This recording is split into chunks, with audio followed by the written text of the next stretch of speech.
Recordings. Hello, everyone, and yet another sync for the AI Learning Club.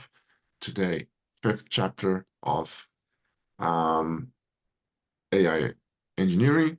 This chapter, the second part, we did prompt engineering last time, and now we're doing RAG and agents, two hot topics on the last few months at GitLab.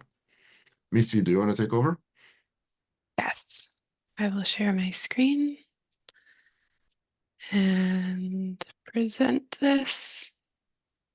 Okay, can you see my slides okay? Yeah. Awesome. So we'll be going through the second part of chapter 5 on RAG and agents. So retrieval augmented generation, or RAG, is a technique that enhances a model's generation by retrieving the relevant information from external memory sources. And it consists of two components, the retriever and the generator.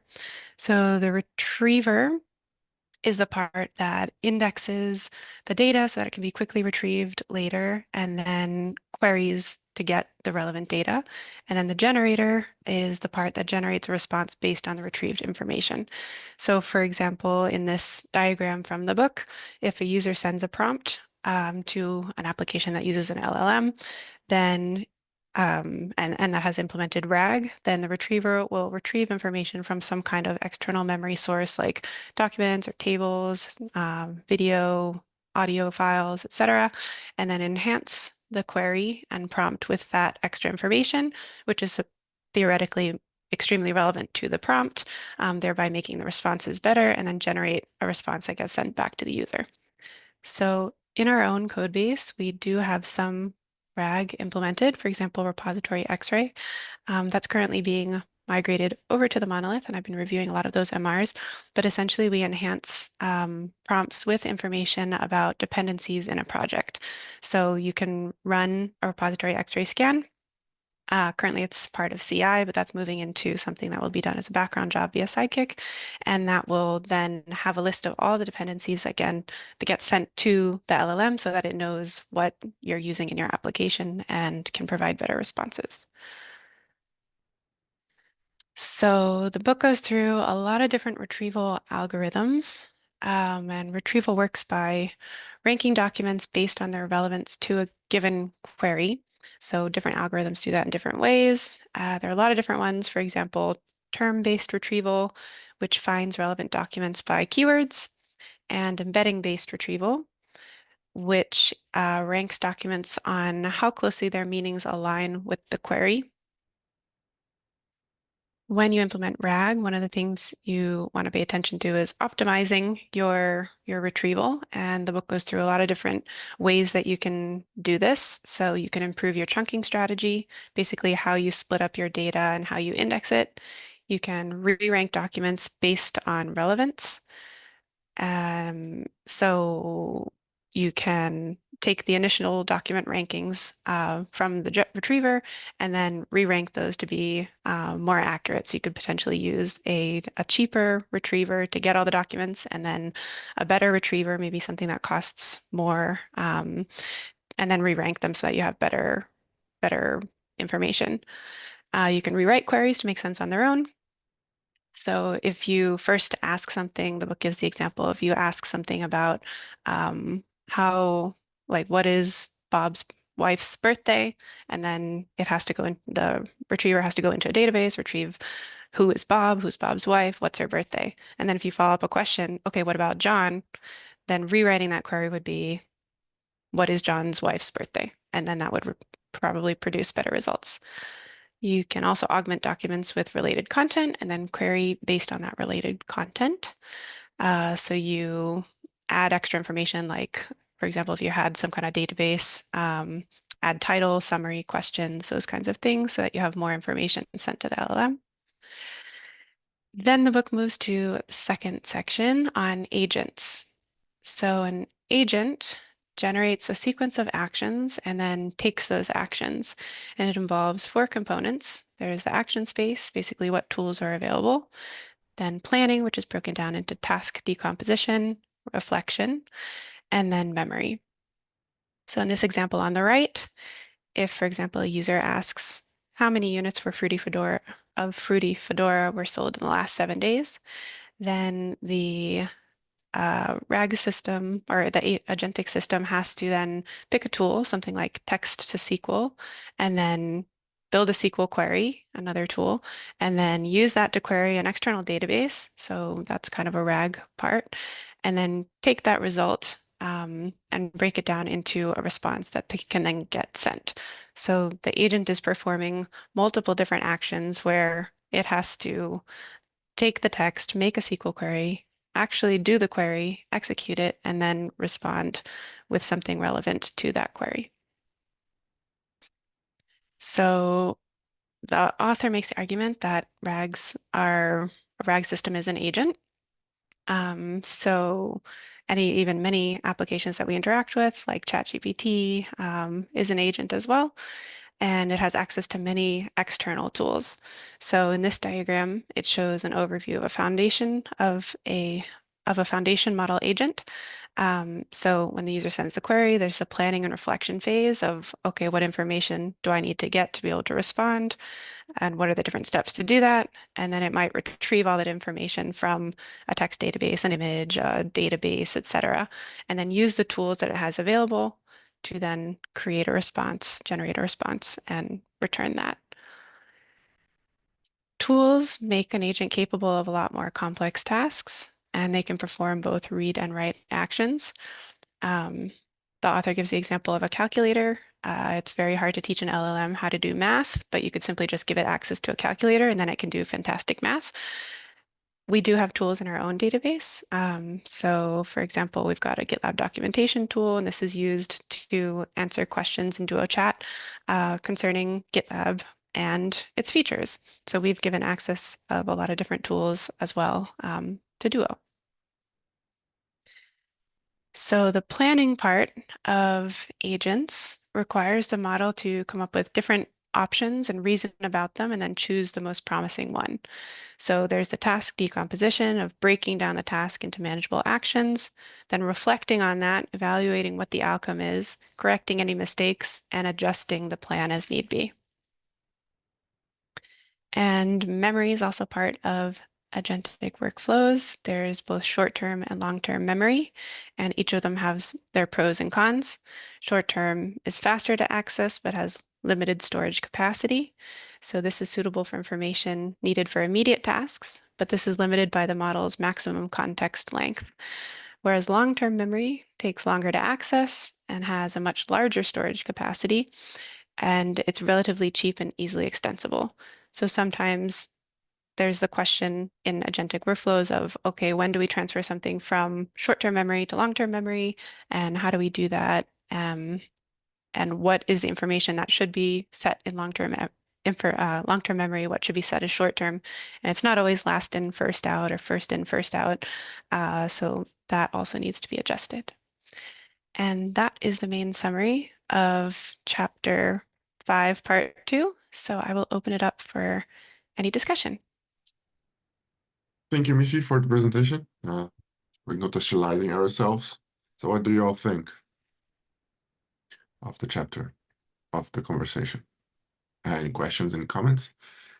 Um, yeah, I can't remember the exact part, but so like just one sec, I'm just looking at like the highlights. I've got a highlight in O'Reilly. So essentially like the retriever was referred to in the book as a model itself as well.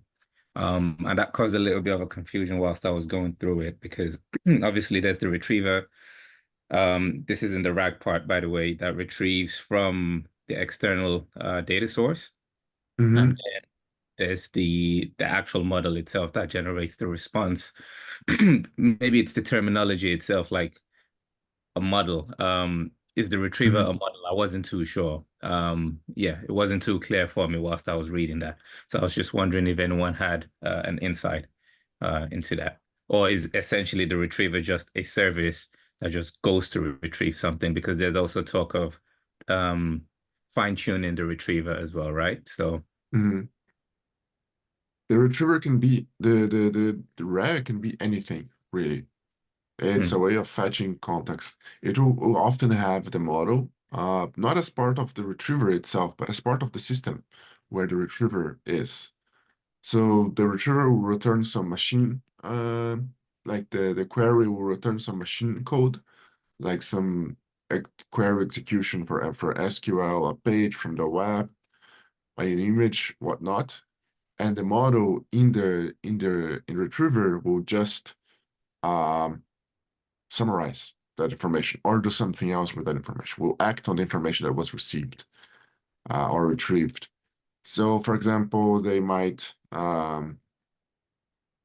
use the model like for contextualizing in a GitLab. If we do documentation search, that's our retriever, right?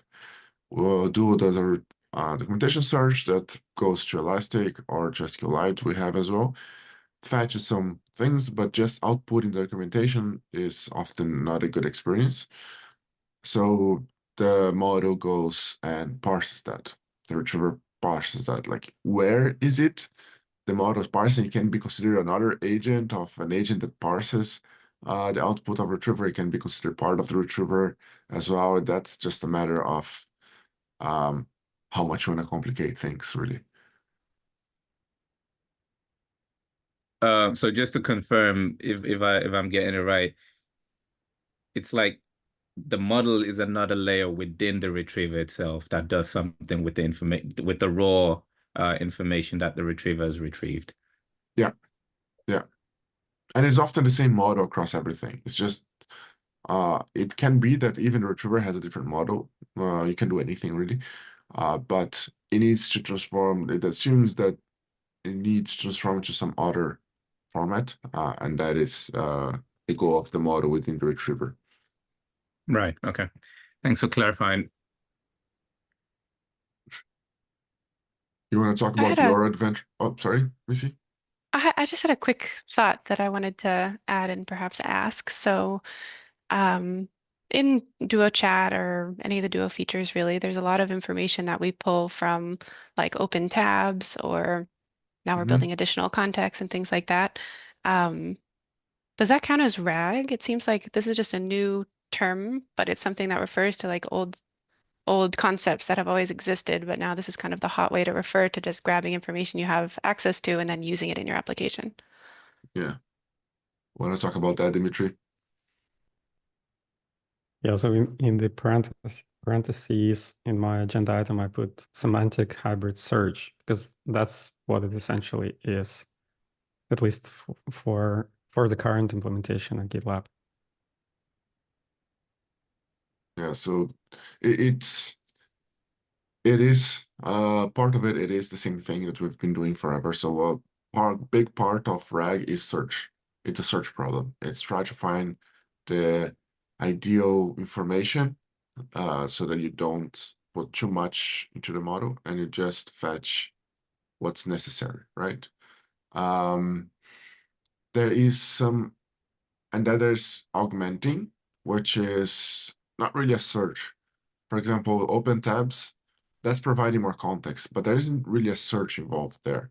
Like it's not a rag, it's just like appending to the context. But like Dimitri said, right now our rags are fully search. Like we do search across issues, and then what else? Issues. Uh, we have one that is a few that are not really. For example, issue reader. You don't do a search for the issue. Like you know which issue you need to read, right? Like there is an ID. So in that case, it is a search, but it's just augmenting with the one. But if like you are querying a larger database, that's a search problem. And that's what Dimitri's team is working on, scaling that out for GitLab.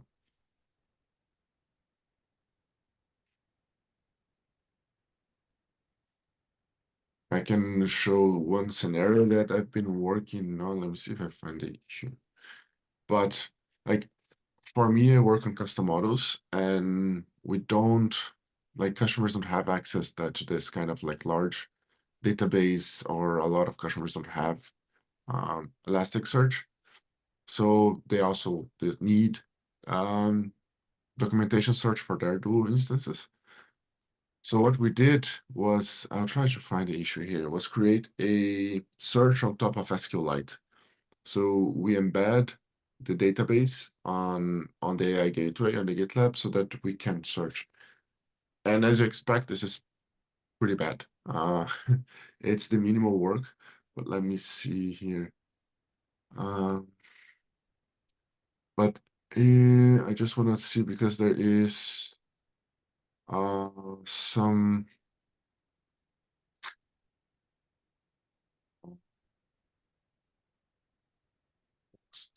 There is some level of like of exploration of what could do better, and I wanted to showcase that.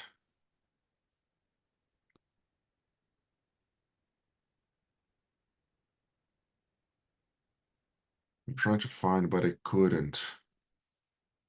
Mm.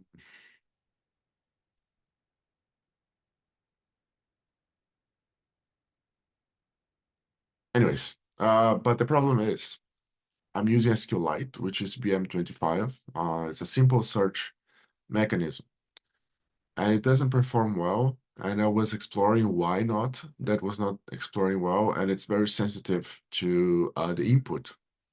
So in this case, it's a lot. I tried some because you can index in different ways. That is making memory easier for the model to access, but it didn't work as much as having the right format for search. So the next iteration of that is not really improving the index that we are building, but improving the AI to to the call signature that AI asks. So instead of having how do I create an issue, the query should be just create issue. So remove everything that is unnecessary, and that is a very AI a task that AI is good at. So that's going to be, it's easier and faster than doing whatever we're trying. Like I try indexing different ways, chunking mechanisms to make it easier, cleaning up in different ways. But in the end, fixing like the tool call is actually what's going to be the biggest difference on the efficiency of the RAG. So we can say that unless there is a search involved to a particular database or some sort of data, we cannot actually call that as a RAG, right? The search has to be involved in it. Yeah, no, yeah, the RAG is external. RAG is all about fetching external information, either an image or a database or something. That is RAG. That's the definition. It's just like go in and search for something. Fetch something somewhere. That is RAG. Yep. And agents is a generalization. Like RAG, every RAG is an agent, not every agent is a RAG. And RAG is a read only. So it only fetches information. Agents can perform actions as well. So we are doing this now with dual workflow.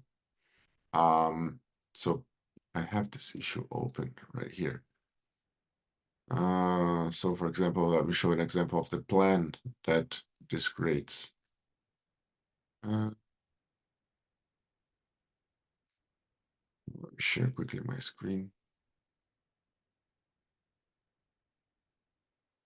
Oh, this is what it does. It creates a plan. You pass a goal, prepare the necessary changes to fix a CI pipeline on some MR, on some project. It goes, creates a plan, patch current state, current content of test.js, analyze, and then modifies. And I think this was done here. Is it this MR? Yeah, it then creates a comment to the MR itself that with the changes. So it doesn't have it has a right in a way that it does modify the system. So it needs a token to post this this comment here, but it doesn't modify the MR itself yet. So it doesn't create a commit to the changes, right? I think it's this one that I had. Yeah, so it creates a plan, and then it at some point it asks whether is, and then it has the completed or not for each of the steps. It has a list of tools they have available for them. Yeah.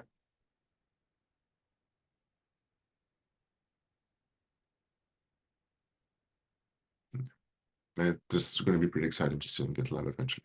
So you just click fix my pipeline and go have a coffee. And when you're way back with the coffee, then you have like the pipeline fixed. That's going to be pretty cool. I'm excited about that prospect. Absolutely.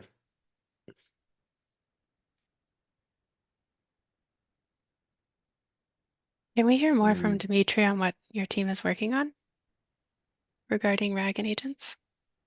Yeah, so we've just finished initial evaluation of different embedding models. So I can link our final table with all the scores in the agenda. And this is basically to find an initial model we would like to test for RAG to improve code suggestion and code generation. So that's our main work stream at the moment. So we're switching to using LE5 for end-to-end testing. We're going to test different embedding model, different chunking strategies, as well as just search engines like basic search, which is Git grep, advanced search, which is Elasticsearch, so BM25, and Zookt. So basically regex search, code search engine. So a lot of AI related work for our team at the moment, but I think that's pretty exciting. And how do you evaluate? Like I know, but I find it interesting. How did you evaluate those?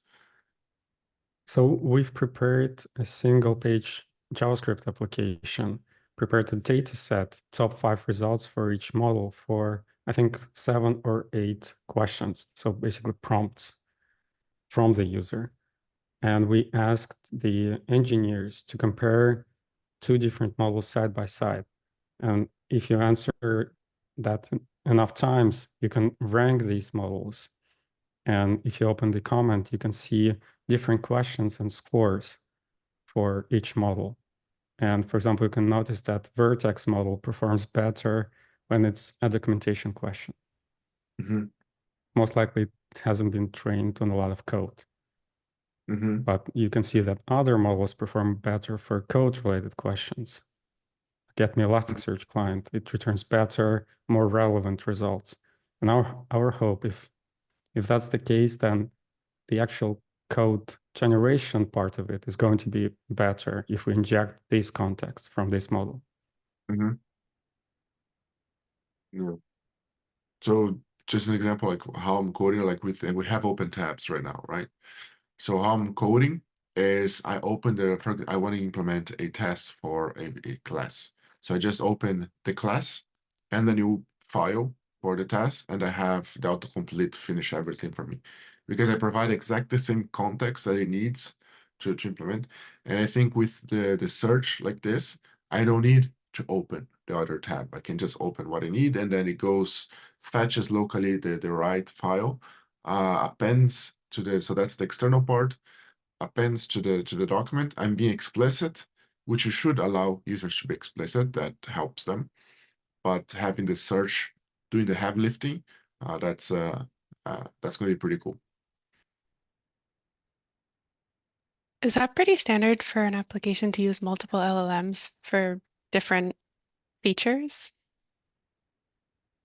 I know we do at GitLab, like we have CodeGecko and Vertex and Sonnet, Cloud Sonnet, etc. Yeah. I think it is the same way you have multiple languages. Each one fits its purpose, and you use different languages depending on what you want to do. LLMs will do the same. Like some LLMs will be niche players. We might start fine-tuning LLMs for some. So, for example, we might fine-tune an LLM for function calling. So its only goal is to parse the output, a text, and create the function calling for it. So it will become even more common to have like single purpose kind of, not even LLMs, but LMs, like single purpose LMs. For example, the JetBrains has one that is single line completion. So instead of doing large completion, they just complete a single line. So they can train a language model. They don't need a large language model because they don't need to understand a lot of stuff. And it does really, it behaves well under the realistic standards of running locally, of not needing a server to work and that kind of stuff. So it's pretty cool. And I think we'll be moving as we get more complex and complex over time. So now agents is the hot thing, with context being the hot thing, and RAG. Now RAG is already best week. So not just kidding. But I think fine tuning will come up very soon as well, at least for some use cases. But yeah, it's quite common to have multiple. I think it will become more and more common to have multiple models, which does increase complexity. But we're also we're already supporting, because of custom models, we are supporting Mistral, we are supporting all of the OSS models either way. So we already support like 5, 6 models. It's just adding more to the top. The generation time probably would be pretty, important here, because if you're using multiple LLMs, the time it would take to generate that would, increase. Yeah. So if we catch up on the limitations, we might be able to use them much faster in near future. Yeah, it's also like the back and forth. So if you saw on the image of the agent, there was like 10 steps that you needed to go through to complete that. Each of those is at least one call to the LLM usually. So that adds up. So that's why you just go, you add the thing to do, and then you go for a coffee, and then eventually it's working on. Oh, hopefully, or not. Cool. Thanks so much, Missy, for leading this session. I will add another entry for our next learning club, which is in 2 weeks on the. It's already October. Oh wow, it's gonna be already be in October, so that's wild. Well, yeah, thank you all for joining. I'll share this soon as well on our YouTube channel. Cool. Thank Bye-bye. you. Thank you, Missy. See you. Thanks. Bye.